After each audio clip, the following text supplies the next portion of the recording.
Good morning, Guardians. Briar Rabbit here, and ooh boy, yesterday we got a bit froggy over at the BRC World Headquarters. Some words were said, and today we have a bit of follow-up to that video. But we also have some amazing stuff from around the Destiny community that I think you guys are really going to enjoy. So let's get started with one of the most highly requested stories for Good Morning Guardians that I've ever seen. Now, we all know that Destiny brings people together. And in the past, we've seen couples who met through Destiny get together and tie the knot. But recently, Bungie decided to actually assist in the proposal process. It all started when Adriel Wallach, aka Miss Minotaur, the organizer of Train Jam, wanted to propose to Rami Ismail, a developer for Vlambeer. According to a series of tweets from Ismail, upon logging into Destiny one day, a letter was waiting for him at the postmaster. The letter was incredibly enough a personalized marriage proposal from Miss Minotaur. Bungie even created a custom emote just for her so she could do it proper and pose on one knee. Of course, Rami accepted because who the fuck wouldn't, and he received this in-game artifact, the Ring of Eternity, for Guardians who have found the perfect match. I love this. Just think of the work that had to have gone into it. Somehow, Miss Minotaur had to get Bungie to create 2 in-game items and an emote, then deliver them to Rami in such a way as to make the whole process work. It's fucking incredible. It's such a creative and personal way of proposing. Well done, Mrs. Minotaur and Bungie, for making this happen. And to the newly engaged couple, may you have a long and happy marriage. Next, a look behind the curtain that we don't often get to see. In September, Destiny was the top grossing console game according to research firm SuperData. Fueled by the launch of Rise of Iron, Destiny pulled in $59.1 million in digital sales during the month. That's a lot of fucking money. But what I was curious about was how that compares to how the game has performed in the past. Is the game growing? Are more players buying into the Destiny universe?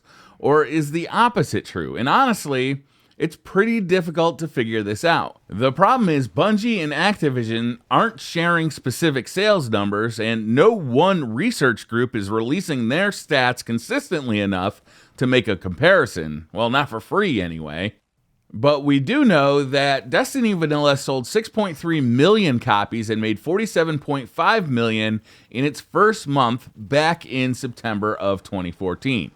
We also know that with the release of Taken King, Activision was touting that the expansion outperformed the original game in its first month of sales. So now we can infer that since Activision made no such claims about Rise of Iron, it sits somewhere below the Taken King as far as units sold, but clearly higher in first month sales than Vanilla Destiny. What's this mean? Well, it seems to support the theory that Taken King was Destiny's peak. Players have fallen off a bit, which is too bad, but to be expected as we are in year 3 of Destiny. The question is, will Bungie be able to get these players back with the release of Destiny 2 next year? Also, I would love to know how much revenue was generated by microtransactions in Festival of the Lost and compare that to the amount that was generated by Rise of Iron and actual DLC. Next up, a bit of follow-up to yesterday's video. When a viewer retweeted yesterday's Good Morning Guardians to Derek Carroll, he had this to say: Cosmo's post on last week's TWAB is our official statement on this matter, which I totally should have linked in the video. While Bungie doesn't specifically address the one little fucklet I focused on yesterday, they did say this: the ban hammer is being swung often. We take DDoS attacks very seriously. We have automated systems in place to detect them and take action against offenders, up to and including permanent bans from Destiny. Some of the offenders reported this past weekend in trending threads fall into this category and have played their last trials card.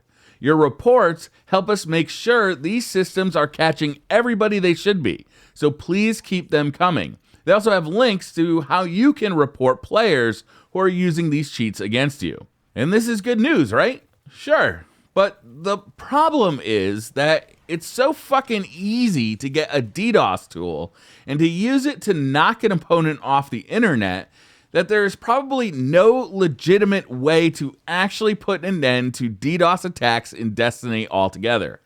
The best they can do is ban users who have done it, but unless Bungie hires Tom Cruise to run a pre-crime division, there are always going to be new assholes out there who just discovered the tools and start doing it.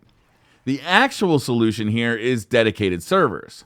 That obviously can't happen in Destiny 1, but let's all keep our fingers crossed that Destiny 2 will have them, because fuck getting DDoSed. Finally, every episode of Good Morning Guardians, I close by asking for your help. If you guys see any news or community creations on the web, I really do want to know about it. For instance, this little bit of awesome created by Pedro Games, Beyond Our Walls, a Destiny cinematic montage.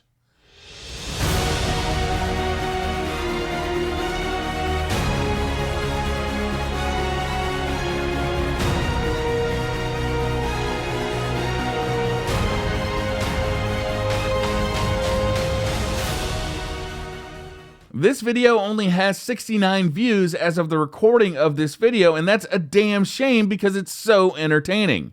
I am positive that there are hundreds of smaller YouTubers, artists, or cosplayers out there creating great content that I would love to feature on GMG.